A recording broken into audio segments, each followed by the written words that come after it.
Hello, welcome to D6. This is professor Vinod Kumar. మనము ఈరోజు ఒక స్పెషల్ ఇంటర్వ్యూ వ్యక్తితో చేశాను. ముఖ్యంగా ఆమె ఎవరో కాదు, మా అమ్మ, మా అవ్వ. ఆమె శ్రీమతి గాలి అక్కమ్మ.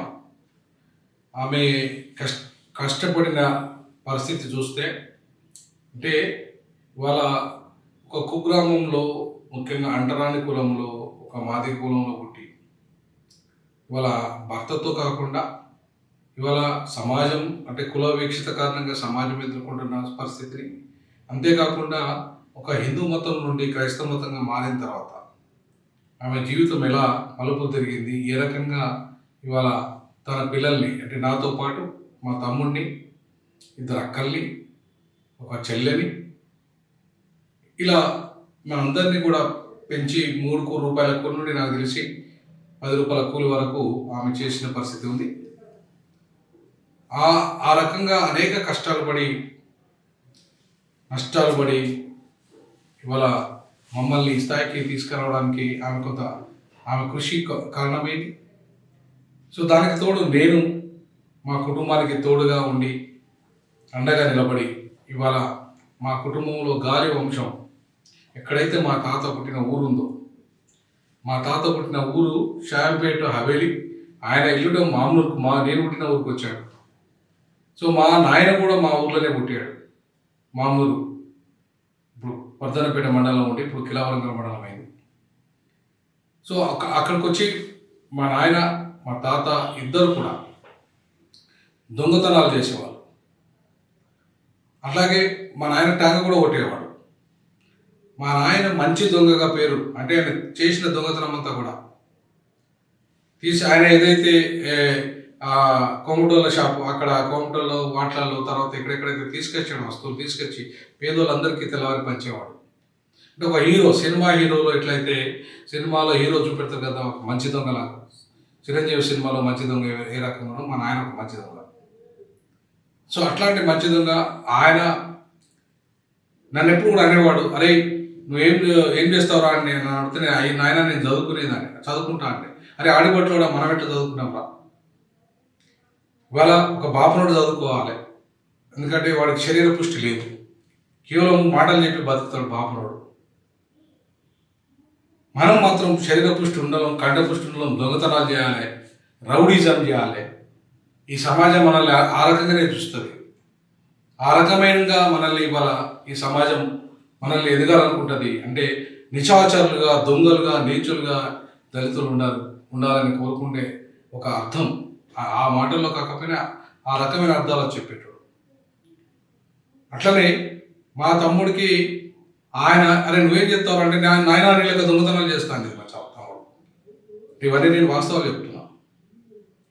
ఇవాళ నేను ఉన్నత స్థాయికి, అంటే ఒక దొంగ కొడుకు ఇలా ఒక ప్రొఫెసర్ అయి ప్రపంచ దేశాలు తిరిగి ప్రపంచ సదస్సులో పాల్గొని ఇవాళ దేశానికే కాకుండా ఈ రాష్ట్రానికి, మా కుటుంబానికి కూడా ఒక మంచి పేరు వచ్చే విధంగా నా వంతుగా నేను కృషి చేయడానికి ప్రధాన కారణము మా అమ్మ అయితే, రెండవ కారణం మా అక్క మరియు మా కుటుంబ సభ్యులు, అంతేకాకుండా అంతకంటే ముఖ్యంగా నా భార్య శ్రీమతి గాలి చంద్రకళ గారు, అలాగే నా ఇద్దరు కూతుర్లు పరివర్తన, గాలి పరివర్తన. ఇప్పుడు నేను ఎక్కడైతే LLD చదువుతున్నానో, LLD Damodar Sanjivayya national university చదువుతుంది, ఆమె PhD అక్కడ చదువుతుంది. ఆమె అక్కడే రిసెర్చ్ ఫ్యాకల్టీగా పనిచేస్తుంది. ఆమె అంటే నా కూతుర్ని ఇవాళ నేను బ్రిటన్లో చదివించగలిగాను. లండన్, బ్రిటన్ లాంటి ప్రాంతంలో ఆమె అంటే ఒక అంతర్జాతీయ స్థాయిలో చదువుకోగలిగింది. నా చిన్న కూతురు వినూత్న ఫారెన్లో, సౌత్ అమెరికాలో ఆమె కొంతకాలం చదివింది. కరోనా కారణంగా వచ్చి మళ్ళీ ఇండియాకి వచ్చి ఇక్కడే కంప్లీట్ చేసి ఇప్పుడు BBA అయిపోయి MBAకి ప్రయత్నం చేస్తుంది. అంటే నా పిల్లలిద్దరు కూడా ఫారెన్ విదేశాల్లో చదివించడానికి, అలాగే ఉన్నతమైన చదువు చదవడానికి ఇవాళ కారణం ఇవాళ మా అమ్మ వేసిన అడుగు. అలాగే మా తమ్ముడి పిల్లలు కూడా ఇవాళ వాళ్ళు కూడా ఇవాళ మంచి ఇంజనీరింగ్ చదివి, పెద్దోడు చిన్నోడు ఇవాళ ఆమె స్టాటిస్టికల్ ఆఫీసర్గా జాబ్ చేయడానికి, అంతేకాకుండా మా అక్కల పిల్లలు, చెల్లె పిల్లలు అందరూ కూడా ఇవాళ ఒక చిన్నపాటి ఉద్యోగాలు చేసుకుంటూ లేదా లాయర్గా ప్రాక్టీస్ చేస్తూ మా చిన్నక్క కొడుకు ఇవాళ అయితే ఆయన లండన్లో చదువుకుంటున్నాడు. లండన్లో దాకా వెళ్ళాడు. అంటే ఒక కుగ్రామంలో అంటరాని కులంలో మాదిగలో అలా అత్యంత పేదరికంలో పుట్టిన వాళ్ళం. నా పిల్లలతో పాటు మా అక్క పిల్లలు కూడా ఇవాళ విదేశాల్లో చదవడానికి ఆస్కారం అయిపోయింది. అంటే ఆ రకంగా ఇవాళ ఆ కుటుంబం అభివృద్ధి చెందడానికి బీజాలు వేసింది మాత్రం మా తల్లి.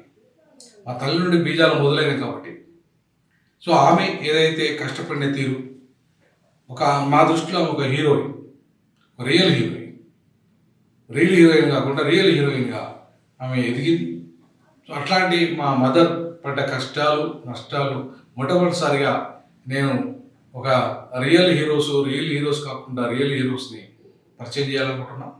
హీరోస్ అండ్ హీరోయిన్స్ ఎవరైతే ఉన్నారో ఆమె మా మదర్ నుండి మొదలు పెట్టాలి. ఇట్లాంటి ఎవరైతే అత్యంత పేదరికంలో ఉండి వాళ్ళ పిల్లల్ని అత్యున్నత స్థాయికి ఎదిగించిన తల్లిదండ్రులను వాళ్ళ ఇంటర్వ్యూస్ తీసుకోవాల్సుకుంటున్నా. సో మొదటిగా మా మదర్ నుండి మొదలు పెట్టాలని అనుకుని ఈ వీడియో చేయడం జరిగింది. సో ఈ వీడియోలో పూర్తి అంశాలు పూర్తిగా రావడానికి చాలా టైం పడుతుంది. ఒకటి మేజర్గా ఇంపార్టెంట్ ఇష్యూస్, మా అమ్మ పడ్డ కష్టాలని నష్టాలని, మా కుటుంబం ఎదుర్కొన్న సమస్యల్ని అవన్నీ కూడా దాంట్లో ఆమె మాటల్లో మనం విందాం. తప్పకుండా ఈ వీడియోను మీరు ఆదరించండి. అట్లాగే మన ఛానల్ని సబ్స్క్రైబ్ చేయండి, షేర్ చేయండి, లైక్ చేయండి.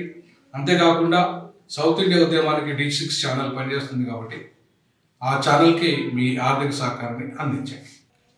Hello, welcome to D6. This is professor Vinod Kumar. ఈరోజు చాలా స్పెషల్ గెస్ట్తో మీ ముందుకు రాబోతున్నాను. ముఖ్యంగా ఆ స్పెషల్ గెస్ట్ ఎవరో కాదు, నన్ను కన్న తల్లి మా అవ్వ, ఇవాళ శ్రీమతి గాలి అక్కమ్మ గారు. ఆమె కష్టాలు కన్నీళ్ళు, ఆమె చిన్నప్పటి జీవితము, తర్వాత భర్తతో ఇక్కడ ఆమె అనుభవించిన జీవితము ఏ రకంగానైతే ఉందో, మొత్తానికి ఆమె జీవితమే ఒక పెద్ద గ్రంథంగా మనం చెప్పుకోవచ్చు. ఎందుకంటే ఇవాళ చాలామంది తల్లిదండ్రుల జీవితాలని ఇవాళ కొడుకులు, పిల్లలు లేదా ఆడపిల్లలు వాళ్ళు తెలుసుకోకపోవడం వల్ల, ఆ కుటుంబం తెలుసుకోకపోవడం వల్ల, లేదా వాళ్ళ మనవరాళ్లకు ఆ విషయాలు తెలియకపోవడం వల్ల ఇవాళ వాళ్ళు చనిపోయిన తర్వాత ఆ విషయాలను జ్ఞాపకం ఉంచుకునే పరిస్థితి కూడా లేకుండా పోయింది. కాబట్టి దీన్ని ఎట్టి పరిస్థితిలో మా అమ్మ ఆమె పడ్డ బాధలు, ఎందుకంటే మేము అన్టచబుల్స్ అమాంగ్ ది అన్టచబుల్స్, ఇదే అమ్మ నిలయం, ఇదే ప్లేస్లో నేను పుట్టడం జరిగింది. మా అమ్మ నన్ను ఇక్కడే కన్నది. ఈ ప్రాంతంలో పుట్టిన నేను ఇవాళ మొత్తం ప్రపంచ దేశాలు, ఇవాళ ప్రపంచ విశ్వవిద్యాలయాల్లో తిరిగి వస్తున్నా. ఇవాళ నేను ఒక ఉస్మానియా యూనివర్సిటీ 107 సంవత్సరాల చరిత్రలో లా డిపార్ట్మెంట్లో ది యంగెస్ట్ డీన్గా ఎదగడానికి, అంతేకాకుండా ఇలా ప్రపంచ దేశాల్లో London School of Economics, Columbia విశ్వవిద్యాలయము, ఆక్స్ఫర్డ్ ఇట్లాంటి ప్రముఖ విశ్వవిద్యాలయాలన్నింటిలో కూడా ఇవాళ నేను పోయి లెక్చర్స్ చేయడం, పరిశోధన పత్రాలు చేయడం, సమర్పించడం, ప్రపంచ దేశాలు ప్రపంచ సదస్సులు పాల్గొనడం. ఒక కుగ్రామం నుండి, ఒక అంటరాని ఊరు నుండి, ఏ దళిత్ స్ట్రీట్ టు దర్బన్ సిటీ, మొట్టమొదటిగా ఇవాళ నేను అంతర్జాతీయ విమానమే డైరెక్ట్ ఎక్కగలిగాను ఈ ఊరు నుండి, ఇదే ఊరు నుండి. ఈ ఊరు నుండే డైరెక్ట్గా ఒక అవకాశం ఏంటంటే నేను డైరెక్ట్గా ప్రపంచ సదస్సుకు ఐక్యరాజ్య సమితి వర్ణ వ్యతిరేకంగా నిర్వహించిన ప్రపంచ సదస్సుకి ఎక్కడికి వెళ్ళి నేను వెళ్ళడం జరిగింది.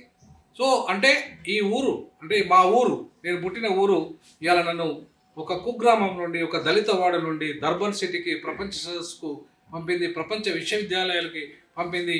ఇవాళ భారతదేశంలో వన్ ఆఫ్ ది టాప్ యూనివర్సిటీకి నన్ను ఒక అతి తక్కువ వయసులో డీన్గా, ఏ కులం కూడా లా డిపార్ట్మెంట్లో డీన్ కాలేదు, నేను కాగలిగాను. మొట్టమొదటి మాదిగా ప్రిన్సిపాల్గా ఎదగలిగాను లా డిపార్ట్మెంట్లో.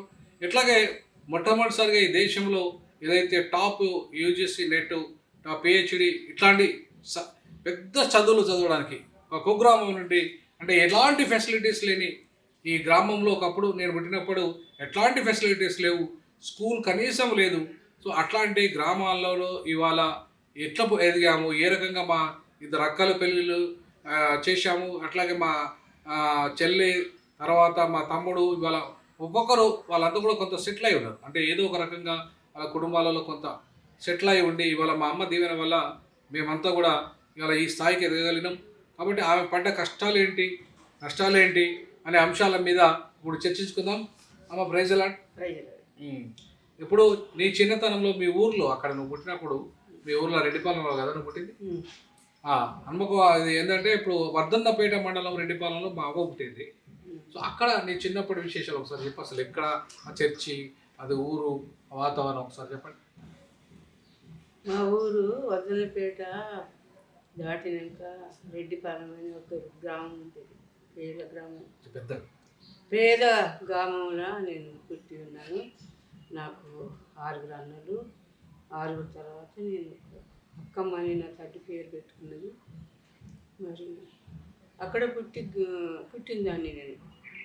అక్కడ పుట్టి అక్కడ కష్టాలు ఎన్నో మా తల్లిదండ్రులు కష్టాలు పడ్డారు, నేను కూడా కష్టాలు పడ్డాను. ఇక్కడికి నాకు పెళ్లి చేసిన తర్వాత ఈయన ఎంతో మంచివాడని మా వాళ్ళు ఇచ్చిండ్రు, పెళ్లి చేసిండ్రు. కానీ అయినా ఒక దాదాగిరి అంటే ఎవ్వరు ఒక ఆడికి కూడా ఎదురు రాకపోయినా పర్లేదు. కానీ నన్ను బయటికి ఒక అడుగు కూడా పెట్టనిపోయేది, ఒక మనిషితో కూడా మాట్లాడలేకపోయింది.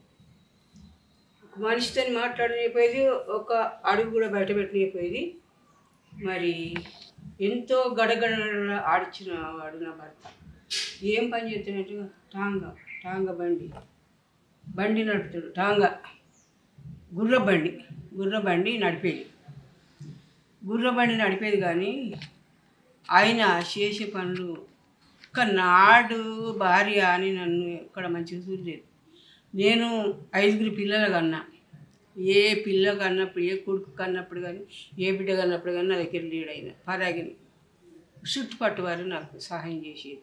నా తల్లిదండ్రిని కూడా నా దగ్గరికి రానిచ్చేటోడు కాదు. నా తల్లి రానిపోయేది, నా వాళ్ళని ఎవరు రానిపోయేది. అట్లా గడగడల వణికిచ్చేటోడు నన్ను నా భర్త. చెప్పాలంటే ఇక చాలా ఉన్నది నా భర్తది.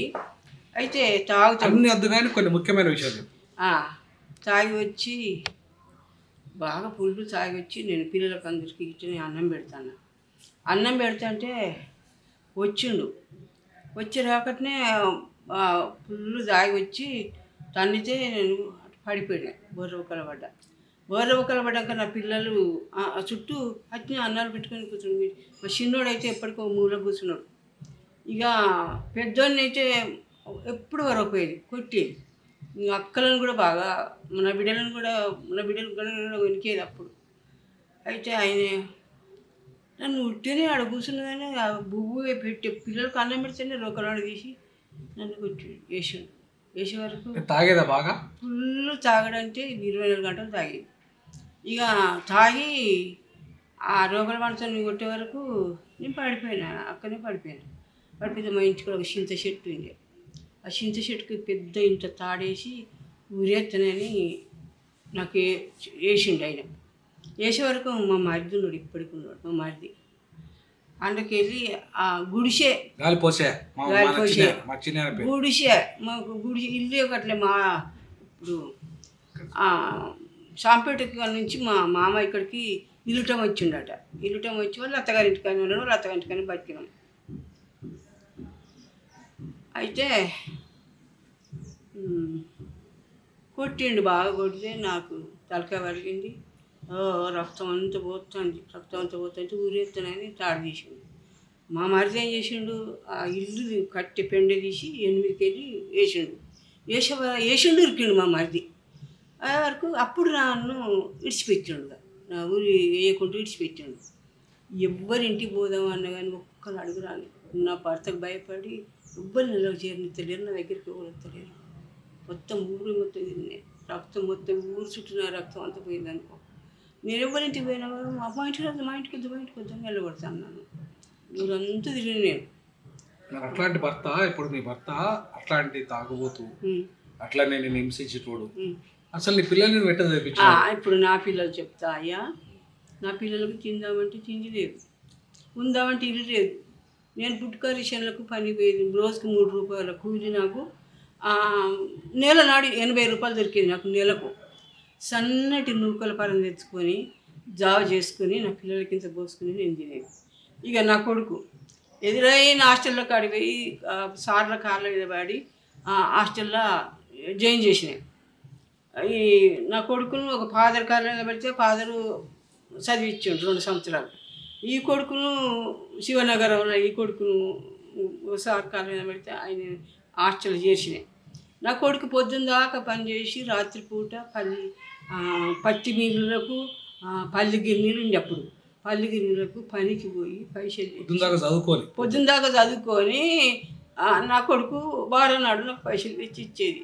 వచ్చే వరకు అటికలు గిన్నెలు కూడా కాదయ్యా, కూర అటికలు, కూర కుండలు, కూరకు నీళ్ళ కుండలు తెచ్చుకునేది నీళ్ళు.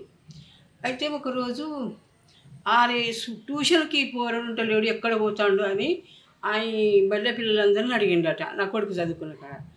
అడిగితే ఆయనే వాళ్ళకు తండ్రి లేడట, వాళ్ళకి అక్కలు ఉన్నాడు, తమ్ముడు ఉన్నాడట, వీడు అన్ననే ఉన్నాడు. అయితే ఆయనే రాత్రిపూట పని పోతాడు, వాళ్ళ అమ్మకు డబ్బులు తెచ్చి ఇస్తాడు సారు. ఆయన ఏటు బోడు, ఆయన దొంగోడు కాదు, సొంటిగోడు, మంచోడు అని ఈ పిల్లలు చెప్పిందట. అయితే నా కొడుకు పోయిండ పత్తిగిరిలో పోయి ఆ పైసలు పట్టుకొని తెల్లారు అట్లా వచ్చి గేటు తీస్తున్నట్టు గిట్లా ఆ సారుకి వచ్చి రెక్క అందుకున్నాడట నా కొడుకుని. రెక్క అందుకొని అదే నువ్వు ఎక్కడికి పోయినా చెప్పరా, ఎక్కడికి పోయినా నువ్వు దొంగతనానికి పోయినావా, ఇంకా బజార్లో పోయి సత్రాలు అక్కడికి స్టేషన్లో పోయి పోయినావా చెప్పు అని వీని అడిగితే చూసే వరకు నెత్తి నిండా పత్తి ఉన్నదట నా కొడుకు. ఆమె వంటట వండుగాల బయటగా పిల్లగాడు అసంచోడు కదా అయ్యా, వాళ్ళకి ఇల్లు లేదట, చెల్లిదండ్రులు ఉన్నట, అక్కలు ఉన్నారట అని ఆమె బతిలాడు కాలం పడ్డది. ఈయన కూడా కొట్టాడు ఆ సారు. అరే నువ్వేం సంపాదిస్తావు, వారానికి ఎంత సంపాదిస్తావు, మీ అమ్మకి ఇస్తావు చెప్పమని అడిగిండట. డేవిడ్ సార్ ఆయన పేరు. అడిగితే ఎంతో నేను లెక్క పెట్టగాని సారు కొంత మా అమ్మ కాదు అన్నాడు, కొంత ఇస్తానంటే ఆ పైసలు నేను ఇస్తా, మా ఇంట్లో పని చేయి, మా ఇంట్లో నేను చెప్పిన పని చేయి, చదువు రాయి, నేను రాయమని రాయి, అప్పుడు నీకు నేను ఏది కావాలన్నా మీ అమ్మకి ఇస్తా, బియ్యం కావాలన్నా పైసలు కావాలన్నా ఏం కావాలన్నా నేను ఇస్తారా నీకు అని డేవిడ్ సారు. అంటే నా కొడుకు ఆయన ఇంటినే పని చేసిండు. ఆయన ఇంట్లో సంధ్యాదాకా పని చేసేది, పొద్దున్నదాకా పని చేసి ఆయన ఇంట్లో పని చేసి నాకు చిన్నప్పుడు పందుల కాడ నన్ను ఎందుకు జీతం ఉంచిన ముందు అది చెప్పు, తర్వాత ఇది హాస్టల్ గురించి. అయితే భయ్యా ఇక ఎక్కడ పోయినామో ఒక మా ఊరు మా తల్లిగారు ఊరు రెడ్డి ఆయన పేరు మరెడ్డి పటేల్ అని ఉండే. మా ఊళ్ళో తెగ చెప్తారు ఆ పటేల్కు. అరే అక్కిట్రా అని అనిపించిండు. ఏందయ్యా అన్న, మీ అబ్బాయిని మాకు 2 బర్రెలు ఉన్నాయి, బర్రెలకాడికి పంపిస్తావా, మీ బిడ్డ పెళ్లికి నేను 500 రూపాయలు ఇస్తా, మా పిల్లలు ఇంగ్లీష్ మీడియం చదివిండ్రు, నీ కొడుకు బర్రెలు కాసుకొని రాగానే నేను చదువు నేర్పిస్తాడు నా పిల్లలు, పంపిస్తావా అని అడిగిండు నన్ను ఆ పటేల్. సరే అయ్యా ఏం వచ్చింది అప్పుడెక్కడ పైసా అంటే బంగారమే నా 3 రూపాయల కూలి, నేను ఏం చేస్తా పిల్లలు, అయితే పంపిస్తాయ్యా అని నేను అన్నా. అనగానే ఏంబడే పంపించినాయి నా కొడుకుని పంపించినాక ఎక్కడ గోదావరి కానీ నాకు ఒక అడ్రస్ రాసి ఇచ్చిండు. రామగుండంలో దిగి గోదావరి కన్నే బస్సు ఎక్కడ ఉంటుందంటే ఆ గోదావరి కన్నే అక్కడ బస్సు ఎక్కి ఇంగ్లీష్ మీడియం కాడ గోదావరి కన్నే కాడ దిగితే నీ కొడుకు కనపడతాడని ఆయన ముందుగానే అడ్రస్ ఇచ్చాడు. ఆ అడ్రస్ పట్టుకున్నాడు. నా కొడుకుని ఏం చేసిండు, బర్రగా పిత్తలేడు, ఏం కాపిత్తలేడు, ఆయన పెద్ద పందులు జాతాడట, తెల్ల పందులు జాది అమ్మకు బేరం చేస్తాడట. ఆయన చేస్తే ఏం చేసిండు, ఈయన్ని తీసుకుపోయి పోగా ఎరకరోళ్ళు ఓటాల పొంచి బువ్వు ఎత్తుకొచ్చేదాకా నా కొడుకులో 15 కాడ ఇచ్చిండు. నాకు 15 కాడ ఇచ్చిండని నాకేం తెలుసు. అయితే నా కొడుకు రోజు ఇంటికాంచి మొదలు పెడితే అక్కడి దాకా ఏడ్చుకుంటూ పోతాడట, అక్కడి నుంచి మొదలుకుంటే ఇంటి దాకా ఏడ్చుకుంటూ వస్తాడట. మా చెల్లి చిన్న పిల్లగాడు 10 సంవత్సరాలు 12 సంవత్సరాలు ఉండవచ్చు. అయితే ఈ బూడి వాళ్ళు ఉంటారు, ఇటుసిగా ముడుచుకొని బూడి వాళ్ళు ఉంటారు అక్కడ. ఆ ఊడి వాళ్ళు మేము చదువుకుంటాం బిడ్డ, మీ అమ్మ చదువుకుంటామా, మేము చదువుకుంటాం బిడ్డ అంటే నేను రాను, మా అమ్మ మా తమ్ముడు నేను మా డాడీ అని ఏడ్చుకుంటూ చెప్పేదట. అయితే నేను ఏం చేసిన, అందరూ నాటుకు ఆ పండుగ పోతుంటే ఏంది అక్క రామగుండంలో అన్ని కరెంటు తీగలు ఉంటాయట, కరెంటు టంపాలు ఉంటాయట. ఆ బర్రకాడికి పోయి ఏ కరెంట్ అన్నట్టు ముట్టుకుంటే కరెంటు షాక్ ఇచ్చి చచ్చిపోతాడు, నువ్వేమో బిచ్చం ఆడుకొచ్చి ఇటు కొంగు చాపి పెట్టరాదు, ఎందుకు తోలిచ్చినావు నువ్వు అని వాళ్ళు వీళ్ళందరూ అంటారు పని వెనకాడ. బాబో అట్లా అక్కడ కరెంటు తీగలు ఉంటాయి నాకు తెలియదబ్బా. బర్రె కాడికి పోయి ఏదానికన్నా ముట్టుకొని చచ్చిపోతాడంటే నేనేం చేసిన ఆ అమ్మ దగ్గరికి పోయి వాళ్ళ అక్క దగ్గరికి పోయి అడ్రస్ కాగితం ఇస్తే కాశీపేట కాడ బండెక్కి రామగుండంలో దిగి రామగుండం కాడ మర్రెడ్డి పట్టేలాట పాలు అమ్ముతారట ఆయన ఇల్లు ఎక్కడ ఉన్నదని పోయి అడిగితే అక్కడి నుంచి ఒక ఆయన నాకు మాకు తెలిసి అమ్మ మాకు కూడా పాలు పోతాడు ఆ పట్టేలు అని తీసుకుని వాళ్ళ ఇంటికి పోయింది. వాళ్ళ ఇంటి వరకు వాళ్ళ ఇల్లు మంచిగానే ఉన్నది. వాళ్ళ ఇల్లు నా కొడుకు వాళ్ళ ఇంటి ముంగట గించంత గుడిసేసిండ్రు, కమ్మల గుడిసేసి ఒక గడంచి ఇచ్చిండ్రు. పండుకుందానికి ఒక గడంచే ఈ కమ్మల గుడిసే చిన్నసరికి ఒక పళ్ళెం నా కొడుకు ఇచ్చిండ్రు. ఇచ్చే వరకు నేను ఆ మనిషి ఇంగ్లీష్ మీడియం కాడ మనిషి ఆడికి తీసుకుపోయే వరకు నా కొడుకు ఏం చెప్తాడంటే అడిగి పోయిండట, 15 కాడికి వచ్చిండట. వచ్చి గిన్నె పట్టుకొని అప్పుడు మనకు ఇట్లా ఎత్తారు అన్నట్టు, మనకు ఇట్లా పళ్ళెంలో పెట్టారు. అంటరాని కులం కాబట్టి వాళ్ళు రెడ్డోళ్ళు కాబట్టి పైనుండి వేసేది ఇట్లా. అయితే ఆయన ఇంట్లోకేసి అన్నం పట్టుకొని వస్తాను ఆమె. నా కొడుకు పళ్ళెం పట్టుకొని ఇటు నిలబడ్డాడు. అమ్మ వస్తాంటే నేను గవిని దాటి ఇట్లా వచ్చేవరకు ఆమె చూసింది. నన్ను చూశాను. నేనే పటేలు పంపిద్దాం అనుకున్నా. అమ్మ నీ కొడుకు నీకు బాగా ఎడుతాడట రోజు నీ కొడుకు అయ్యో అని అంచలకు నీ కొడుకు అంచలకు ఇట్లా చూసిండు. ఇట్లా చూసి పట్టుకున్న పళ్ళెంని ఎక్కడ విసిరేసిండు. విసిరి కొట్టిండు పళ్ళాన్ని విసిరి కొట్టి ఉరికొచ్చి ఇట్లా వాటేసుకొని బిగ్గర పట్టుకున్నావు ఎడతాడు. ఇక కొడుకు ఏడువా నేను ఏడువా ఇద్దరం బాగా ఏడుచుకున్నాం. తిని బిడ్డ తినంటే నేను ఉండా అంటాడు. ఆడ చూస్తే మరి అన్న కొడుకుని ఆడబండ పెడుతుండమ్మా మరి అన్నీ అంటే ఆడికి పోవాలి గాడ ఉట్టిన కావాల్సినమని అన్నాడు. లేదు అని బతిరాడంగా తిన్నాడు. ఇంతన్నాం తిన్నాక పో అబ్బాయి పో వాళ్ళు వస్తాండొచ్చు అవి ఆగమైతే పో అని అంటాడు. వాళ్ళు అందరికి నా కొడుకు నేను వస్తా బిడ్డ ఎక్కడ నువ్వు ఆడ బర్రెగా వస్తాను ఎక్కడ ఉంటావు నీ ఎక్కడ పోదాం అని తీసుకొని నేను పోయినా. చాలా దూరం నడిచిపోవాలి. అయితే అక్కడికి పోయే వరకు బండ ఉన్నది, ఇంతేళ్ళు బండ ఉన్నది. పందులది ఒగిచిన మన ఇది సబతి బండల మీద పందులు పింఛించెత్తు పందులు కట్టెలు ఇట్లా అడ్డం పెట్టి ఉన్నాయి. ఈయన కర్ర పట్టుకొని ఆ పందుల అక్కడ నిలబడాలట. నిలబడితే నేను పోయే వరకు తీసుకుపోయిండు. ఇద్దరం పోయినాం. పోయాక ఆ ఎరుకరోళ్ళు అన్నం ఎత్తుకొని బకెట్లలో అన్నం ఎత్తుకొని వచ్చి దించిండు. ఇక బండ మీద కూర్చొని ఇక నా కొడుకు నేను మీద పడి బాగా కోరినాయి. ఇక్కడ నా బిడ్డ నువ్వు రోజు వచ్చిన వాళ్ళకి కొంత దూరం నుంచి రోజు నడిచి వచ్చిన ఊరవతలు ఉండేది పందులది ఎట్లా అంటే ఊరవతల మధ్యలో కాకుండా ఊరవతలు ఉండేది అన్నట్టు అని ఇక నేను బాగా ఏడ్చి ఇక్కడ నా బిడ్డ ఈ పందుల కడున్నాడు ఆయనే బర్రగా పిత్తనని వచ్చి నిన్ను పందుల కడు నుంచి కొడుక అని ఇక బాగా ఏడ్చినాక ఆ వీడియోలు మన భాషలో సంచార జాతులు ఉంటారు కదా, చాలా మంది ఉన్నారు. పాపం వాళ్ళకి అక్కడ ఏంటంటే ఇక ఆ పిట్టలను కొట్టుకొని అమ్ముకొని బతారు వీళ్ళంతా. అయితే వాళ్ళు అమ్మ నువ్వు అటు దాచుకుంటారు రా అబ్బాయి అంటే నీ కొడుకు రాకపోడు తిందురా బిడ్డ అంటే తినపోయేది నేను తినను అనేది. ఎందుకు పంపించినావు అమ్మ నువ్వు ఎక్కడన్నా బిచ్చమాడి సాగపోయినా నీ కొడుకును అని వాళ్ళు అన్నారు. అన్నాక ఇక ఇప్పుడు ఇంకొకటవా ఇప్పుడు అవి పడ్డ బాధలు అని చెప్పుకుంటే చాలా ఎక్కువ ఉంటుంది. ఒకటి ఏంటంటే ఇప్పుడు నువ్వు క్రైస్తవ మతం తీసుకున్నావు కదా, క్రైస్తవ మతం తీసుకోవడం వల్ల ఏమన్నా మారిందా? ఇప్పుడు నీ కుటుంబంలో ఇప్పుడు ఇద్దరు బిడ్డల పెళ్ళి, తర్వాత కొడుకు పెళ్ళి, చిన్న కొడుకు పెళ్ళి, తర్వాత చెల్లె పెళ్ళి, వీళ్ళందరూ పెళ్ళిళ్ళు ఇవి చెప్తున్నాను. ఇక పెద్ద స్టోరీ వద్దంటాను కదా.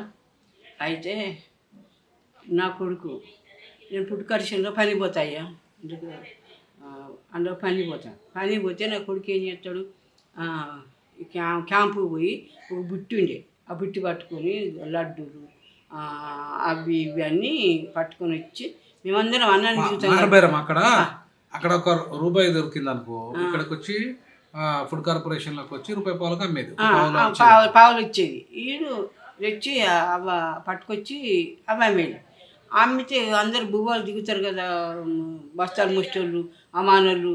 మరి మేము ఆడవాళ్ళం అందరు దిగినప్పుడు ఇక వచ్చి అందరికీ అమ్మి అన్ని పైసలు దొరికితే నాకు ఇచ్చేది. అయితే ఆడిపోయినాక ఇక ఆ, నేనేం చేసిన ఇక నా బిడ్డ కూడా పల్లికాయలు అమ్మి వేయించి దాంట్లో పోతే ఇంత పావిస్తే బిడ్డ కూడా ఆ, వేసి అమ్మేది. అవి అది అమ్మేది, వీళ్ళు ఇద్దరు అమ్మితే మాకు తెచ్చి భోజనానికి పెట్టేది. ఇక అట్లా నా కొడుకు అట్లా అమ్మేది అట. అందరికీ దానం చేస్తాడట ఈ వయసు పిల్లగాళ్ళకి. అంటే ఐదు పటేల్ అట్ట దానం చేస్తాడట బిడ్డ, పెద్దగా మాట్లాడు. దానం చేస్తాడట బిడ్డ. మనం పటేల్ దగ్గర పోయి మనం కొంచెం నాకు భర్త లేడు, నాకు ఇల్లు లేదని దానం వాళ్ళు తప్పమ్మని ఇద్దరం తీసుకొని పోయాను నా కొడుకుని తీసుకొని పోతే ఆయన అన్నాడు కదా, నేను ఒక షిట్టు రాసిస్తామ్మా, నేను చెప్పిన ప్రకారం మీరు చేయండి నీ కొడుకు నువ్వు అని అన్నాడు. నువ్వు ఎక్కడికి పోతావు పనికంటే ఉట్కారేషన్లో పోతాయ్యా నేను పనికని నేను చెప్పిన. అయితే ఒకటి పేపర్ రాసిచ్చిండ్రు. ఏమని రాసిచ్చిండంటే, వీళ్ళకి ఇల్లు లేదు, 5 పిల్లలు, తినలేదు, భర్త లేడు, చిన్న పిల్లలు అని మా అక్క పెళ్లి నేను చెయ్యాలి అని ఇలా రాస్తానరా. జీతాలు పడతాయి చూడు, రామానులో జీతాలు పడ్డప్పుడు ఏపీఎస్పీ పోలీస్ బెటాలియన్ వాళ్ళ జీతాలు పడ్డప్పుడు కొంచెం నువ్వు గవిలి కాడ వాళ్ళ జీతాలు పడ్డప్పుడు నిలబడితే వాళ్ళు ఆ కాగితం చూపి అరే కాగితం చూసి వాళ్ళు దయున్నంత ఇచ్చేటోళ్ళు 10 20 ఇస్తారు రా, నువ్వు ఏం పని చేయకు, నువ్వు అట్లా దానం అడిగితే నీకు ఇస్తారు, మీ చెల్లి మీ అక్క పెళ్లి చేయమని ఆయన రాసిచ్చిండు. రాసిస్తే అది పట్టుకొని ఇప్పుడు కరిషన్లో ఈ అమానులకు జీతాలు పడతాయి కదా, ఈ సార్లకు పడతాయి కదా, ఇక నేను గిట్టి నిలబడి కాగితం కట్టి నీ మీద గణిత నిలబడి ఇక చూపిస్తాడు. అరే బాబు ఇంతంత లేదు, మీ అక్క పెళ్లి చేస్తాను అనుకుంటా మనిషిని పైసలు ఇచ్చాను. మనిషిని ఇస్తే గిట్ల సంచి కూడా లేదు, ఒక నాగీతం కూడా లేదు, గిట్ల అంగిలో పట్టుకున్నాడు. వాళ్ళు ఇచ్చింది కూర్చోవాలి, గిట్లా పట్టుకొని వచ్చిన వచ్చి ఇక జీతాలు ఇచ్చిన వాళ్ళు పోయినాక ఇక మేము చిల్లర లెక్క పెట్టుకొని ఇంటికి తెచ్చుకున్నాం ఆ డబ్బులతో నా బిడ్డకు సంబంధం వచ్చిన పెద్ద బిడ్డకు. ఇప్పుడు మనం వచ్చిన ఆ బిడ్డకు అయితే రాఘపురం. ఇక అయితే అట్లా ఆ పైసలతోటి 116 అప్పుడు కట్నం 110 కట్నం ఇచ్చి మా తల్లిదండ్రులకు నాకు పైసలు చాపకుండా అడగకుండా నా కొడుకు నేను తలముంతలు తెచ్చి పెళ్లికి వాళ్ళకు అన్నీ ఖర్చు వేసుకుని పెళ్లి చేసిండు అక్కకు పెళ్లి చేసిండు. ఇక తమ్ముని కూడా వీడు మంచిగా ఆటలు ఆడేది. చిన్నోడు ఆటలు ఆడి ఏమైనా కానీ పోరగాళ్ళతోటి డాన్సులు వేసుడు, పెంజిల కడిగేవుడు, ఆ చదువుకుంటే వీడే బాగా కొట్టిండు, ముంతపో కూడా కొట్టిండు. తమ్ముడు చదువుకోకపోవడం వల్ల వాడు చదువుకోవాలి, ఎగ్జామ్ పాస్ కావాలి అనే ఉద్దేశంతో ఆ పని చేసేది ఉన్నాడు. కొట్టేది, నీ బాగుంచాను నీ కాలు ముగిస్తాడు, నా కొడుకుని కొట్టకు, వాడు చదువుకోకపోతే జీతం ఇంటికి బతుకుతాడు తీబిజా అని నేను అనేది. అయితే తమ్ముని కూడా ఒక దారి చూపించిండు. ఒక సార్ దగ్గర పోయి ఇట్లా మా తమ్ముడు ఎట్టుకునే ఉన్నాడు సారు, మా తమ్ముడిని పర్మిట్ తీసుకోమని నాయుడు సార్ అని పంపులో పెట్టించిండు. పంపులో పెట్టి ఆయన పరిచయం చేసిండట. వీడు నేను చెప్పిన పని చేస్తాడు అని రోజు కుక్క పియ్య ఇదంతా తీపిచ్చిండట. అంటే మంచిగానే చేసిండట. చేసినాక మళ్ళీ ఆ సార్ పిలిచి పర్వాలేదు తమ్ముడు పని కొడతాడు, నేను ఇలా పంపులో పెట్టుకున్నాడు. వాడికి మంచిగానే చేసిండు పని మంచిగా చేసిండు, ఎక్కడికి పోలే. మళ్ళీ తర్వాత ఈ ఇల్లు మాకు ఇల్లు లేదా, వాళ్ళు ఎల్లగొట్టిండ్రు. మా మామూలు అబ్బగారు ఎల్లగొడితే ఇల్లు జాగన పెనిటివ్ పీరియడ్గా వచ్చింది. అప్పుడు ఇందిరమ్మ ఇల్లు అయితే అప్పుడు ఏం చేసినాం కదా, ఇల్లు కడదామంటే పైసలు లేదు. వీని తీసుకుపోయి ఒక రెడ్డికి జీతం ఇస్తే ఆయన ఎంత అన్నాడు, సంవత్సరానికి 400 అన్నాడు. ఒక్క 400 సంవత్సరానికి. అయితే అయ్యా వీని ఆ రోజుల్లో రెడ్ల ఇంట్లో ముంగట నడవాలంటే చెప్పులు లేకుండా పోవాలి. వాళ్ళు ఇక్కడ ఈ రెడ్లు దొరలే పరిస్థితి ఎట్లా ఉండేదంటే, ఎట్టి పరిస్థితుల్లో ఈ దళితులు ముఖ్యంగా ఈ మాదిగోళ్ళు అయితే ఎట్టి పరిస్థితుల్లో చెప్పులు వేసుకోకుండానే ఉండాలి. వాళ్ళు ఆ రకంగానే జీవించాలి. వాళ్ళకు చదువు లేదు, ఏది లేదు. మన ఎవరు చెప్పులు తొడుకొని అయిపోయేది అయ్యా, చెప్పులు తొడుకుంటే రానిపోయేది రెడ్డోళ్ళు. ఇందే నువ్వు అది దాని మీద చెప్పులు తొడుకుంటావా, అని చెప్పులు ఉడుకుంటే మమ్మల్ని రానిపోయేది. ఇక అయితే ఇదంతా అందుకుంటూ చిన్న హోటల్ పెట్టుకున్నాం అయ్యా మేము ఈ వచ్చేటోళ్ళ దగ్గర హోటల్ పెట్టుకున్నాం. హోటల్ పెట్టుకొని నా బిడ్డకు అయ్యకిస్తే వాడు ఇడిచిపెట్టిపోయాడు. 7 నెలల గర్భిణి ఇడిచిపెట్టిపోతే నా కొడుకు నేను అనుకోరకు చాలా కరీంనగర్ అంతా తిరిగిన దొరికించుకుంటానికి వాడు దొరకలేదు మాకు. 6 నెలల ఆ పిల్లను మళ్ళీ మేము హోటల్ పెట్టుకొని ఆ బిడ్డ నేను పాలు అమ్ముకునేది. 10 గంటల వరకు 11 గంటల వరకు పాలు అమ్ముకొని వచ్చేది జీవనార్థకులకు. వచ్చే వరకు మాది ఎవడు అగ్గిపుల్ల గీకి మా హోటల్ కాలబెట్టిండు. 2 సార్లు కాలబెట్టిండు. డబ్బా తెచ్చుకొని డబ్బా తెచ్చుకొని డబ్బా నిండా సామాన్ పెట్టుకుంటే అగ్గిపుల్ల గీకి అది కాలబెట్టిండు. మళ్ళీ ఒకసారి పోలీసులకు గొప్ప చెప్తే ఎవరు పగున్నారా మా మీకు చెప్పు వాడి పేరు చెప్పి మేము ఎవరి పేరు అని చెప్పాలి, ఎవడు కాలబెట్టిండు. నేను ఇక్కడ చెప్పాలని 2 సార్లు గొడవలు పెట్టుకున్నాను. నా బిడ్డ నేను 2 సార్లు కాలబెట్టిండు. 2 సార్లు కాలబెట్టిండు. అది అట్లయిందా. మళ్ళా నాకు వరంగల్ పోతుంటే ఆక్సిడెంట్ అయ్యి ఇప్పటికి రాడు చచ్చిపోయేదాన్ని. దాని కిందనే ఈ చెయ్యి ఆటో కింద ఈ బొక్క తీసి అటు పడ్డదట. ఇగో ఈ చెంటి బొక్క ఇప్పుడు లేదు నాకు. ఈ చెంటి బొక్క తీసి దీనికి ఆపరేషన్ చేసి వీళ్ళ సార్ దగ్గర 1000 తెచ్చిండు. వీళ్ళు పని చేసి వీళ్ళు 2000 తెచ్చి ఇక మా ఆడపిల్లలు ఎక్కడ వేస్తారు. ఇక నా బిడ్డ పెద్ద బిడ్డ ఏమో ఇక్కడ బతకదన్నారు గాంధాకాండ. ఈ నుంచి తీసుకుపోయి హైదరాబాద్లో వేసిండు. హైదరాబాద్లో వేస్తే ఇక వీళ్ళు ఒక కారు తీసుకొని కారులో నేను గుడికి సూచనలు పెట్టుకుంటా అక్కడ గాంధాకాండ వాడేసిండు. నన్ను గాంధాకాండ వేస్తే నా చిన్న బిడ్డ ఏమో వండి తెచ్చి పెట్టేది సూదులు సార్తో వాళ్ళు పని చేసి సూదులు పెట్టించింది. ఈ పెద్ద బిడ్డ ఏమో ఇంకా ఎక్కిన దొడ్డి పోయినా మూత్రం పోయినా నా బిడ్డ సరిచేది. అట్లా 1 సంవత్సరం దాకా నోటి మాటలేదు. ఇంత దొడ్డి తలకాయ ఇంతున్నది, ఇంత తలకాయ కానీ నాకు నోటి మాట లేదు. దాకాండా పోయినాం. దాకాంలో పడ్డావు. పెద్ద బిడ్డ చిన్న బిడ్డ చేసింది. చిన్నవాడు చిన్నోళ్ళు కాబట్టి చెల్లె గారి తమ్ముడు గారి చిన్నోళ్ళు కాబట్టి వీళ్ళు పని చేసిండు. వీళ్ళు పని చేస్తారు కానీ వాళ్ళు ఈ ఇంటి దగ్గర ఉండిపోయిండ్రు. చెల్లెగా జీతం ఉన్నప్పుడల్లా చెల్లె కూడా బర్రె కాసింది. ఇంకో చిన్న బిడ్డ కూడా. పెద్ద బిడ్డ అందరు నన్ను అన్న పిల్లలు ఒక్కరు చేయలేదు అనుకోవద్దయ్యా. నా తల్లి బతకాలని బాధలు పడ్డారు. మంచి ఉద్యోగాలు ఉన్నారు, పెళ్లి చేసుకోలేదయ్యా. నా కొడుకులు 2 చదువుకొని ఒక పబుద్ధులై నా కొడుకులకు ఇక ఈ ఇల్లు కట్టుకున్నారు.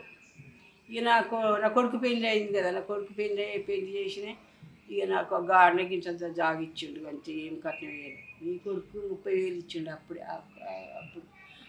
పెళ్ళి అయింది. అన్నీ చేసిండు పెళ్ళి. వీనికి ఒక కొడుకు పుట్టినాక వీడు పెళ్లి చేసుకున్నాడు.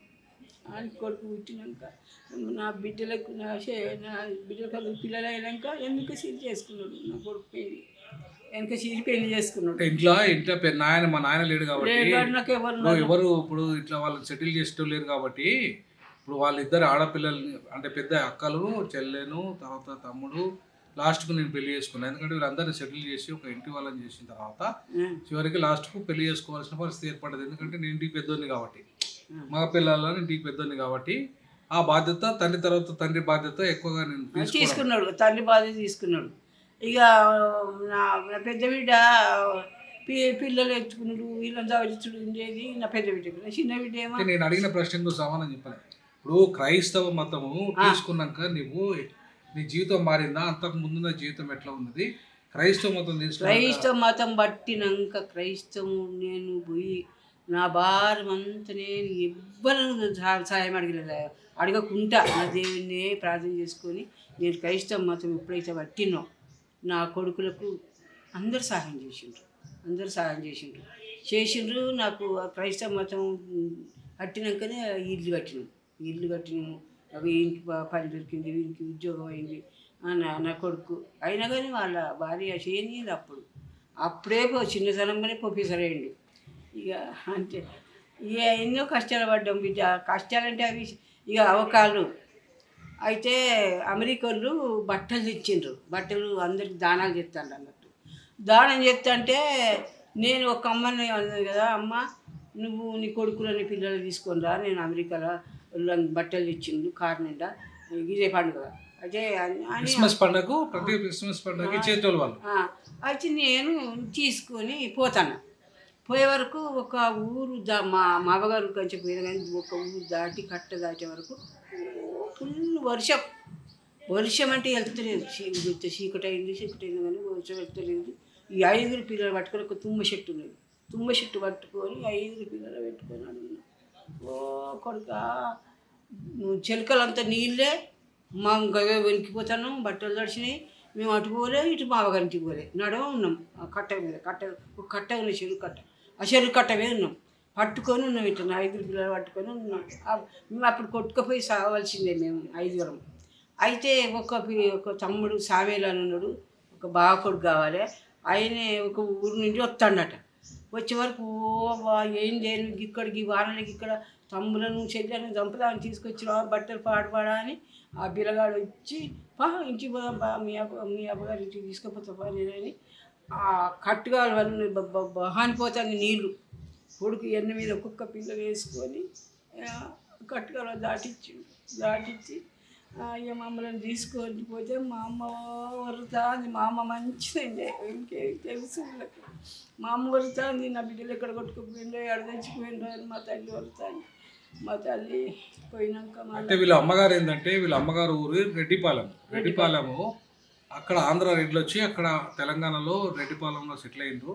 అయినా కూడా ఆ రెడ్డిపాలెం చర్చిలా మాదిగోళ్ళని రానియకపోయేది. ఆ రెడ్డిలో ఒక పక్కన కూర్చునేది, మాదిగోళ్ళు ఒక పక్కన కూర్చునేది. ఆ ఊర్లో వాళ్ళు రెడ్డోళ్ళు ఇవాళ చేసిన ఇబ్బంది అంటే కులం వివక్షత చేసిన కారణంగానే ఇవాళ రెడ్డిపాలెం కాస్త ఈ మాదిగ వాడని కాస్త వీళ్ళు అంబేద్కర్ నగర్గా మార్చుకున్నారు. అంబేద్కర్ నగర్గా మార్చుకోవడం కాకుండా సపరేట్గా ఆ చర్చికి పోకుండా సపరేట్గా ఒక చర్చి కట్టుకున్నారు. అంటే ఆ రకంగా అంటే కుల వివక్షత అనేది అక్కడ ఆ పుట్టిన ఊర్లో ఉన్నది. మా అవ్వ పుట్టిన ఊర్లో అట్లనే కులం ఇబ్బంది వివక్షత ఈవెన్ క్రైస్తవులలో కూడా క్యాథలిక్ చర్చిలో కూడా ఉన్నది. అట్లే కాకుండా ఇక్కడ వస్తారేమో ఇక్కడ చర్చిలో అంతా దళితులే, అంతా ఇక్కడ మాత్రము మిగతా రెడ్లు వీళ్ళంతా కూడా ఏంటంటే హిందువులు కాబట్టి వీళ్ళంతా కూడా కుల వివక్షత పాటించేది కాబట్టి వీళ్ళమ్మ కూడా వీళ్ళు బాధలు పడ్డారు. సో ఈ క్రమంలో ఎక్కడ పోయినా బాధలు పడుతున్న క్రమంలో వీళ్ళు చర్చికి పోయి చర్చిలో పోయి కుటుంబాన్ని బాగు చేసుకునే కార్యక్రమం చేసుకున్నారు. ఎట్లా అంటే చర్చికి పోవడం వల్ల విజ్ఞానం వచ్చింది, కొంతమంది సాయం చేసిండ్రు. ఆ రకంగా నా పిల్లలు అంటే చర్చి పాస్టర్ వాళ్ళ కొడుకులు పిల్లలు కూడా మంచి మంచి ఉద్యోగాలు అప్పటికే చేస్తున్న క్రమంలో ఏమైందంటే ఇవాళ నా పిల్లలు కూడా చదువుకోవాలని చెప్పేసి మా అబ్బాయి ఎప్పుడైతే మమ్మల్ని హాస్టల్లో వేసి చాలా కష్టపడి ఇక్కడ నాకు డాక్టరు ఆయన పేరు మమ్మల్ని హాస్టల్లో వేసిన ఆయన పేరు అదే సంజయరావు, డాక్టర్ సంజీవరావు. ఆయన పాపం ఆయన ఎక్కడున్నాడో కానీ ఆయన ఇవాళ ఆయన హాస్టల్లో వేసిన కారణంగానే నేను ఈ స్థాయికి ఆయన మా తమ్ముడిని నన్ను ఆయన మమ్మల్ని ఇద్దరిని కూడా హాస్టల్ వేసిండు. ఇవాళ ఏంటంటే ఆయన హాస్టల్ వేసిన కారణంగానే నాకు చదువు అనేది ఆ గవర్నమెంట్ హాస్టల్లో దొరికిపోయింది.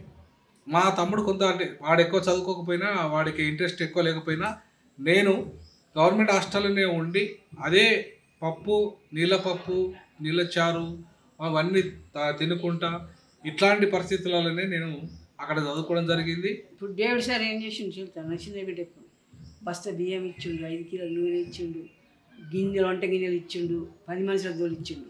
వీడు పని చేస్తే ఈయన పని చేస్తే సార్ ఇంట్లో పని చేస్తే ఆయన ఇవన్నీ బండితో పంపిండి ఇంటికి నా బిడ్డ పని చేస్తా అంటే ఏం లేదు కదా పాపం అని. డేవిడ్ సార్ అని ఉన్నాడో ఇప్పుడు చచ్చిపోయిండు కానీ ఇగో నా కొడుకు పని చేస్తాడని అవన్నీ వంట చేసాడు కూడా పంపిండి ఇక్కడికి పంపి అట్లా. డేవిడ్ సార్ మొన్న నాకు ప్రొఫెసర్ ఉద్యోగం వచ్చిన తర్వాత కూడా మొన్నటిదాకా కూడా ఫోన్ చేసేసి చాలా అభినందించేది, చాలా అంటే చాలా అభినందించేది, మామూలు అభినందించేటోడు కాదు. ఆయనకు అంటే నేను ఆ ప్రొఫెసరు మా హాస్టల్ చదువుకున్న పిల్లవాడు ఆ ప్రొఫెసర్ అయ్యి ఇంత పెద్ద స్థాయికి ఎదిగిండి అని చెప్పేసి ఆయన ఎంత ఉత్సాహంగా అంటే ఆయనకు ఎంత ప్రేమ అంటే నేను ఆయన రిటైర్మెంట్ అయిన తర్వాత కూడా నాకు ఫోన్ చేసి దక్షిణాఫ్రికా దేశం పోయేటప్పుడు ఎంతమందిని దానం అడిగిండు, ఎంతోమంది దానం అడిగిండు. నా కొడుకు వీళ్ళ అయ్యా దినాలు చేయడానికి ఒక ఈదులవాడు ఉండే మెడకు జోల కట్టి ఒక పంచ తీసి మెడకు జోల కట్టి ఊరు మొత్తం బిచ్చం అడిగించింది. వాళ్ళ తండ్రి దినాలు చేసిండు. ఆ బుచ్చబడికి చెల్లి ఒక్క పెళ్లి చేసిండు. అందరిని కాపాడిండు. దేవుని ఎదురు చెప్తాను, అందరు కాపాడిండు. నా చిన్న బిడ్డ కూడా కాపాడిండు. నా పెద్ద బిడ్డకు పెళ్లి చేసిండు. అంతా నా పిల్లలందరూ చలిగానే చేసిండు. ఒకరు ఇట్లా కాదు, ఒకరు అందరు కష్టపడ్డారు అయ్యా. మేమందరం కష్టపడ్డాం. ఇక్కడ ఏంటంటే ఇప్పుడు నేను నా ఒక్కని స్వార్థం చూసుకోకుండా మరి నాకు ఇవాళ మా అక్క పిల్లల్ని కానీ అక్కని కానీ చెల్లెని కానీ తమ్ముడిని కానీ ఇప్పటికీ గైడెన్స్ ఇచ్చుకుంటా వాళ్ళని ఒక సిస్టమేటిక్గా సెటిల్ చేయడానికి నా వంతుగా నా ఎంత మేరకు వీలైతే అంత మేరకు సహకారాన్ని అందించిన కారణంగా వాళ్ళంతా కూడా ఇవాళ మంచి ఉన్నతమైన స్థానం. మా తమ్ముడు గాలి రవికుమార్ ఇంతకుముందు మేము ఫోటో దిగినాం, ఆ ఫోటోలు కనపడ్డాడు కదా, ఆయన పిల్లలు ఇప్పుడు ఒక పిల్లోడు ఇంజనీరింగ్ చదివి ఇవాళ ఉద్యోగం చేస్తున్నాడు. అది కాగ్నెట్ కంపెనీ, మంచి కంపెనీలో. తర్వాత రెండవ కొడుకు రాహుల్ ఇవాళ ఉద్యోగంలో స్టాటిస్టికల్ ఆఫీసర్గా ఆయన ఆఫీసర్ అయ్యి కొత్తగూడెంలో జాబ్ చేస్తున్నాడు. ఇట్లా గ్రూప్ 1 క్వాలిఫైడ్ మెయిన్స్కి ఇప్పుడు దాంట్లో మెయిన్స్ ఎగ్జామ్ కూడా రాసి రిజల్ట్ కోసం వెయిట్ చేస్తున్నాడు. ఇట్లా మా తమ్ముని పిల్లలు కానీ మా తమ్ముని పిల్లలు ఇద్దరు కొడుకులు కానీ నా బిడ్డలు ఇద్దరు, నా బిడ్డ లండన్ చదువుకునేది వచ్చింది. ఇవాళ ఆమె కూడా యూనివర్సిటీలో మంచి రీసెర్చ్ ఫ్యాకల్టీగా పనిచేస్తున్నది. ఇంకో పాప MBA చేస్తున్నది. ఇద్దరు ఫారెన్లో చదివిన వాళ్ళే.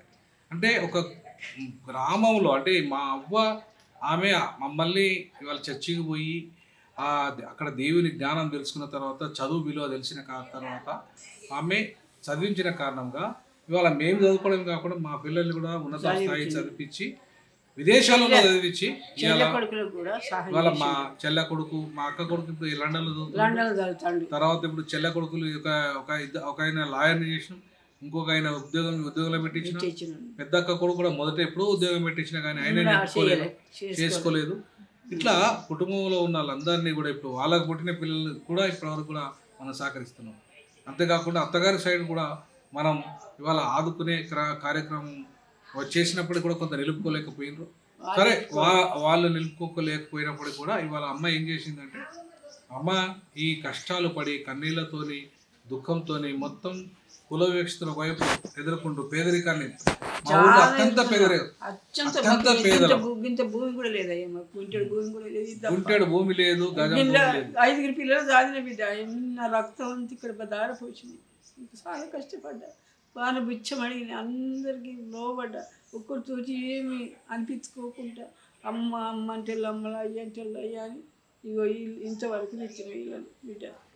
సో కాబట్టి మీరంతా చూస్తున్నారు కదా, ఇవాళ మా తల్లి ఒక సాక్ష్యంగా నిలబడ్డది. అంటే క్రైస్తవులకి ఏదైతే కుటుంబాలు ఉన్నాయో వాళ్ళంతా కూడా ఒక సాక్ష్యంగా నిలబడి, అంటే పేదరికం చదువుకట్టు కాదు.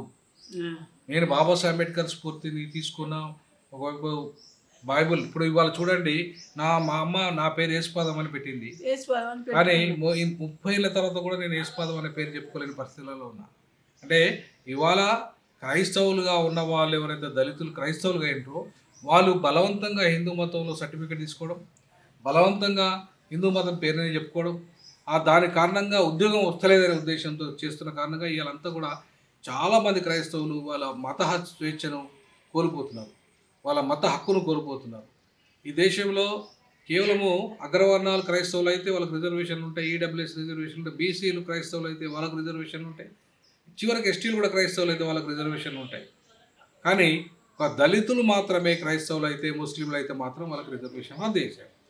అంటే ఇంత దుర్మార్గంగా ఈ దేశంలో ఇవాళ దళితుల పట్ల వివక్షత ఉన్న కారణంగానే దళితులు ఇంకా అభివృద్ధి చెందాల్సిన దళితులు ఇంకా అణచివేతకు గురవుతున్నారు. సో అట్లాంటి దళిత జీవితం నుండి, ముఖ్యంగా మాదిగ జీవితం నుండి వచ్చిన మా అవ్వ ఇవాళ 80% మాదిగలు క్రైస్తవులుగా మారిన కారణంగానే వాళ్ళ జీవితాలు బాగుపడ్డాయని చెప్పేసి సాక్ష్యం చెప్తున్నారు.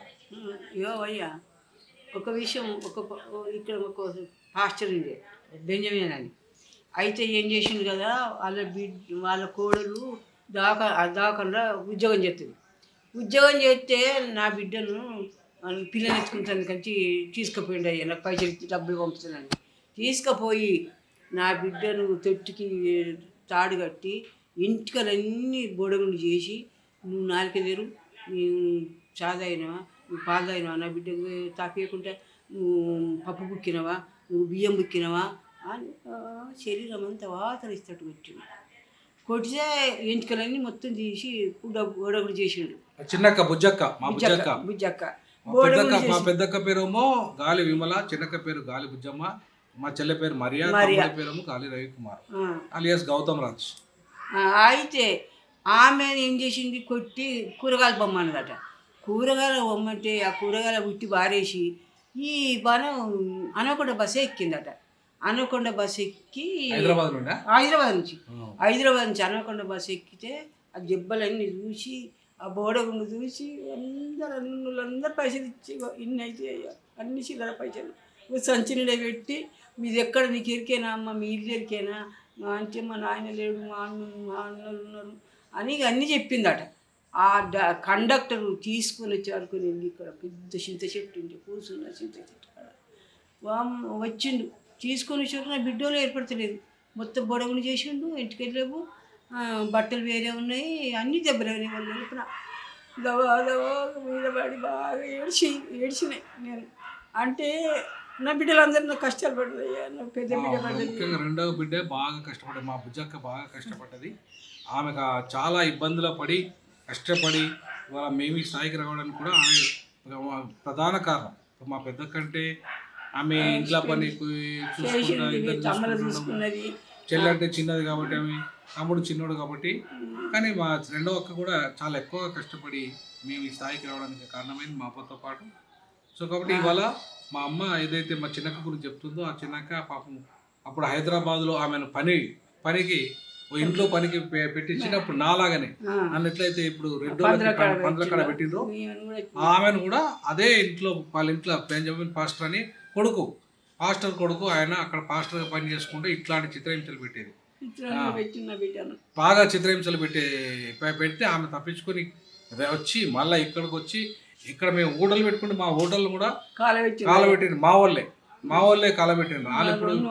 వాళ్ళ జీవితం అంతా కుటుంబం అంతా పతనం అయిపోయింది. లేదు, ఒక పాస్టర్ అన్నాడు కదా, నీ ఎవరైతే కాలబెట్టిందో అమ్మ వాళ్ళ ఇంట్లో పందులు కొరుతాయి, వాళ్ళు భూమి మీద ఉండాలని చెప్పి పాటలు చేసిపోయాడు. వాళ్ళ ఇంట్లో పందులు కొరుతున్నాయి, ఒక్కళ్ళు ఎక్కడ తెచ్చిపోయాడు. వాళ్ళ కుటుంబమే అది అయిపోయింది, పందులే ఉన్నాయి వాళ్ళ ఇంట్లో. ఏమని పాస్టర్ అన్నాడో అచ్చనే అయింది. అంటే ఇట్లా ఏంటంటే మన వాళ్ళ దాంట్లో కూడా మనము ఇవాళ ఎవరైతే కొంచెం చదువుకొని పైకి పోతున్నారంటే, మనల్ని ఏదైనా ఇబ్బంది కష్టపడి బతుకుతున్నారంటే వాళ్ళని ఇబ్బంది పెడితే ఆ రకంగా జరుగుతుంది అనడానికి ఒక ఉదాహరణ ఆమె చెప్పింది, ఆమె జీవితంలో జరిగించాడు. మేము దేవుని దగ్గరికి ఎప్పుడైతే నేను పోయినా నా పిల్లలు బాగుపడి, ఇప్పుడు నా చిన్న కొడుకు ఇద్దరు కొడుకులు అయితే ఏ ఆడపిల్ల కంటే బజార్కి వెళ్ళరు, ఒకరితో మాట్లాడరు, మస్తు చదువుతున్నారు, ఉద్యోగాలు చేస్తున్నారు. నా కొడుకు బిడ్డ కూడా మంచిగా లండన్ పోయింది, ఒక పిల్ల అమెరికా పోయింది, వచ్చిండ్రు. నా బిడ్డ కొడుకు కూడా లండన్లో ఉన్నాడు, నా బిడ్డ కొడుకు కూడా లండన్లో ఉన్నాడు. నా చిన్న బిడ్డ కొడుకు కూడా మంచి లాయర్ చదివించిండు, ఇప్పుడు కోర్టు సంపాదిస్తాడు వాడు. ఇంకో మన చిన్న బిడ్డ కొడుకును కాలేజీలో నౌకరి పెట్టించిండు.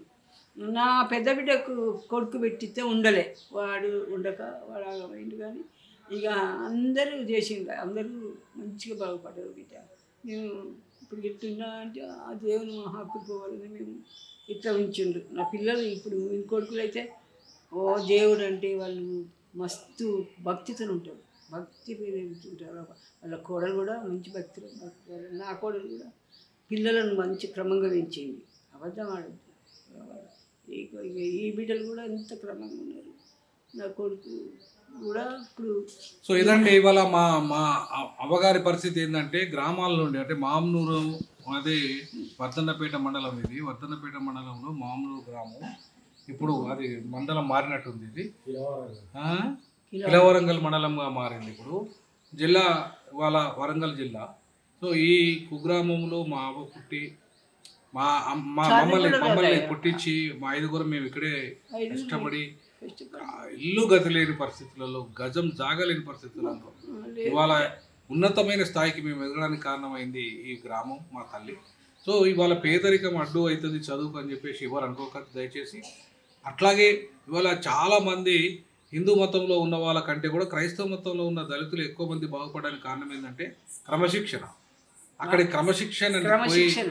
ఆ తల్లిదండ్రులు పిల్లలకు నేర్పే క్రమశిక్షణ, తల్లిదండ్రులు కూడా క్రమశిక్షణగా ఉన్న కారణంగా, తాగుడు మానిన కారణంగా వాళ్ళు వాళ్ళ జీవితాలను వాళ్ళ కుటుంబాలను మార్చుకున్నారు. అది కూడా ఒక ఎగ్జాంపుల్గా ఇవాళ మనకు మా అవ్వ జీవితం కనపడుతుంది. కాబట్టి ఇవాళ ఎవరైనా సరే క్రిస్టియానిటీ తీసుకునే వాళ్ళు క్రమశిక్షణగా ఉండగలిగితే, దైవభక్తిలో ఉండగలిగితే వాళ్ళు ఉన్నత శిఖరాలు పోతరగడానికి ఆమె పెంచిన విధానం కానీ, ఇవాళ మేము ఎదిగిన విధానం కానీ ఒక మంచి ఉదాహరణ. కాబట్టి ఇవాళ మనం గమనించాల్సింది మా అమ్మ ద్వారా ఏంటంటే, ఒక అత్యంత కడు పేదరికంలో నుండి చదువు అనే ఒక విజ్ఞానం వల్ల, ఒక విజ్ఞానం వల్ల అందరి జీవితాలు ఉన్నతమైన శిఖరాలకు చేరుకోవచ్చు అని చెప్పేసి ఇవాళ నేను, నాతో పాటు మా తమ్ముడి పిల్లలు కానీ వాళ్ళు ఎదిగిన విధానం కానీ, నా పిల్లలు ఎదిగిన విధానం కానీ, ఇద్దరు అక్కల పిల్లలు ఎదిగిన విధానం కానీ, చెల్లె పిల్లలు ఎదిగిన విధానం కానీ అదొక బెస్ట్ ఎగ్జాంపుల్గా నిలబడుతుంది. అందుకే చదువు ఒక ఆయుధం అవుతుంది, అట్లాగే మతము ఒక క్రమశిక్షణకు మార్గం అవుతుంది. కాబట్టి మా అవ్వకు ఇవాళ ధన్యవాదాలు, ప్రైజులను తెలియజేస్తున్నావా, జై భీమ్ తెలియజేస్తా ఉన్నాను. ఇవాళ నీ యొక్క జీవిత అనుభవాలని మేము చాలామంది గుణపాఠంగా నేర్చుకుని వాళ్ళు కూడా ఆత్మవిశ్వాసంతో ముందుకెళ్తే, కాబట్టి వాళ్ళ కుటుంబాలు కూడా బాగుపడతాయని చెప్పేసి ఈ సందర్భంగా మనం మా అవ్వ యొక్క అనుభవాల ద్వారా కామించవచ్చు.